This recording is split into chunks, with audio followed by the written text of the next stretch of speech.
In Gaza, at least 8 Palestinians have been killed in a new wave of Israeli airstrikes that targeted a home in Jabalia in the north of the Strip. At least 30 people were killed across Gaza on Saturday.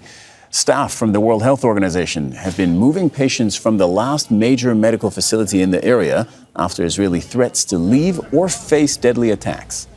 But more injured people continue to turn up at Kamal Adwan Hospital after every Israeli airstrike.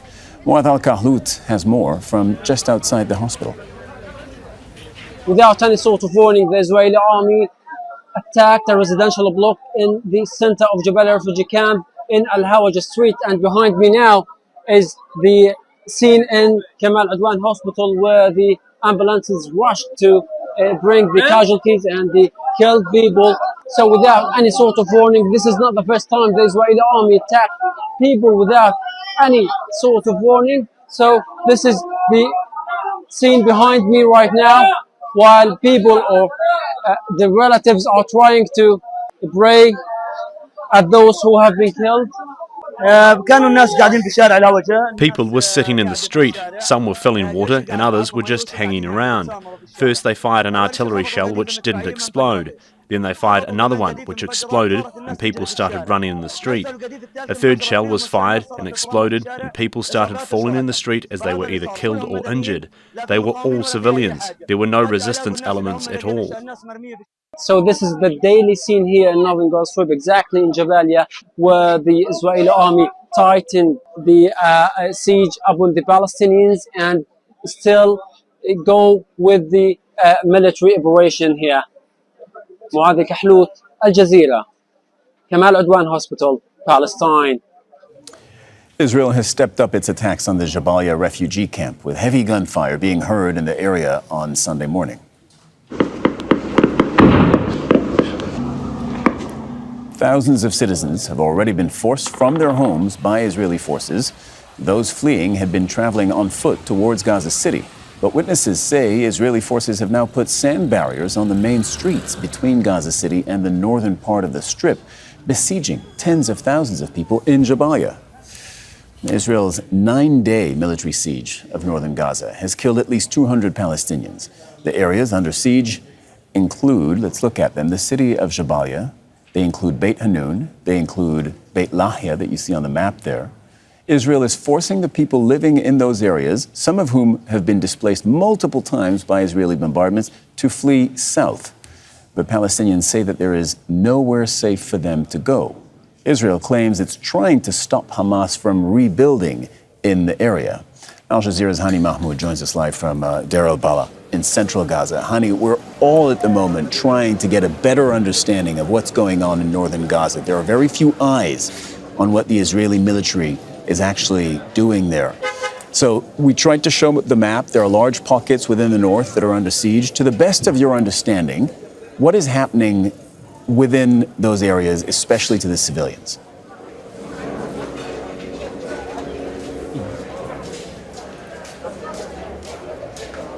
Well, Cyril, the map that you are showing on the screen, it shows it clearly, a line that carves into the northern part of the Gaza Strip, just carving into two halves. The southern part of the line is Gaza City, but the northern part, these are the entire cities of the northern part of the Gaza Strip, starting from further north in Beit Hanun, the northern eastern part, then you have Beit Lahia and then Jabalia. So from the border line in the eastern part all the way to the coastal line has been separated completely from Gaza City. And what's going on right now is more that Palestinians in northern part of the Strip, the 400,000 people, according to the United Nations estimation, are trapped in this area. The Israeli military is not allowing anyone to leave that area, despite the ongoing narrative, the ongoing orders, enforced evacuation order. They're not allowing people to evacuate to safety. People are trapped inside their homes. They're not allowed, and rather prevented from getting food supplies, water supplies. Aid workers and aid organizations are not allowed to provide essentials and life-saving resources.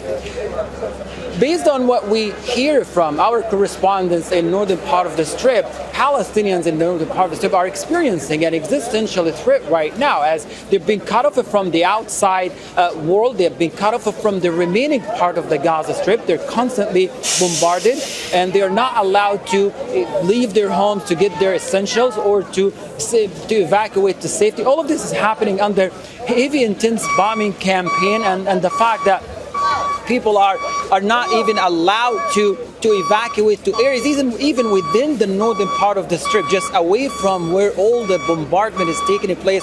It's just an indication that the Israeli military is conducting not only an enforced relocation of the population, but a systematic massive slaughter of everyone. There are at least 200 people been killed since the beginning of this offensive, a ground offensive, with more 75 bodies are still in the streets of Jabalia and Beit Lahia and Beit Hanun, with paramedics and civil defense crew. According to what they told us, they're unable to get to these areas to remove these bodies. Let's just remind our viewers here, the enforced relocation of civilian population without guaranteeing their safety or protection amounts to a war crime, according to the 49 article of the 4th Geneva Convention.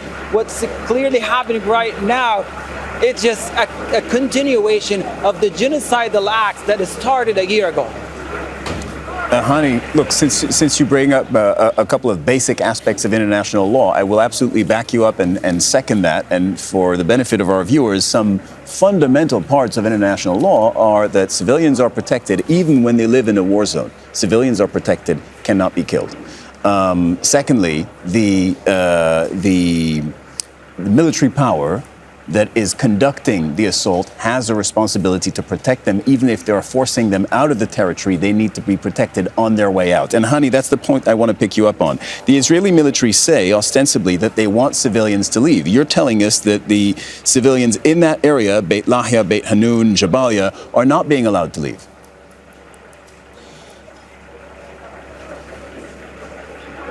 That is correct, and despite the many sharp orders by the Israeli military, the moment civilian population step out of their residential homes in Jabalia and Beit Hanun and Beit Lahia towns and Beit Lahia city, they are being chased by the quadcopters, by the surveillance drones that have been creating a very intimidating environment, an atmosphere for people here. People fear for their life. They are concerned. They are worried. There's constant trauma going on, and there are many of the examples that right now, many of the incidents that are preventing people from taking that step, the many people who are killed and left in the streets are shot at by the quadcopter. These are the attack drones with machine guns attached to them, and they chase the civilian population as they leave. This is not the first time. We've seen this happening all year long inside the very evacuation zones, the humanitarian zones here in the central area or further southern part of the Strip. So it's not something new that we are seeing right now. The Israeli military has failed repeatedly in guaranteeing the safety and the protection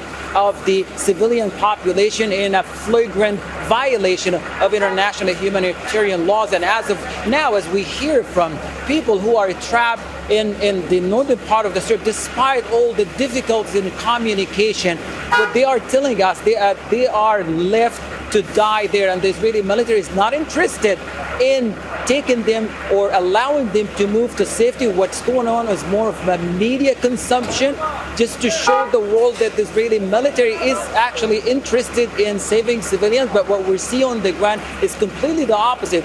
Let's just not forget, not many people made it out of the northern part of the Strip. Only a few of the families who left ended up in Gaza City, mainly in the western part of the city near the coastal road.